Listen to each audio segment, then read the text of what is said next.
বাইরে মেঘ করে বৃষ্টি পড়ছে, এই ঠান্ডা ঠান্ডা ওয়েদারে আমি আজকে বানাবো হচ্ছে চিকেন ভর্তা। তার জন্য এই বোনলেস পিসগুলো আমি আলাদা করে রেখেছিলাম, সেটাকে জল দিয়ে সেদ্ধ করে নিচ্ছি। আর এদিকে কড়াইয়ের মধ্যে তেল নিয়ে তাতে দিয়ে দিয়েছি একটা পেঁয়াজ বেটে, এটা ভাজা ভাজা হতেই তার মধ্যে আদা আর রসুনের পেস্ট দিয়ে দিলাম।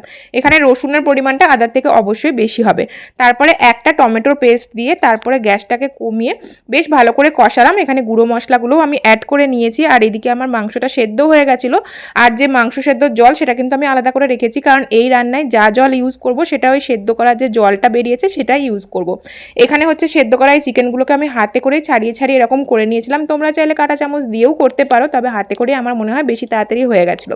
তারপরে এই গ্যাস কমিয়ে ভালো করে কষাতে হবে, যত কষানো হবে ততই রান্নাটা টেস্ট হয়। সবশেষে দিয়ে দিলাম কাজু আর হচ্ছে পোস্ত আর অল্প টক দইয়ের একটা মিশ্রণ। তারপর 3-4 মিনিট রান্না করার পরে ওপর থেকে দিয়ে দিলাম কস্তুরি মেথি আর বাটার। এতে ক্রিম দিলে কিন্তু আরও ভালো লাগে। তারপরে সেদ্ধ করা ডিমটা ওপর থেকে ছড়িয়ে দিলেই রেডি।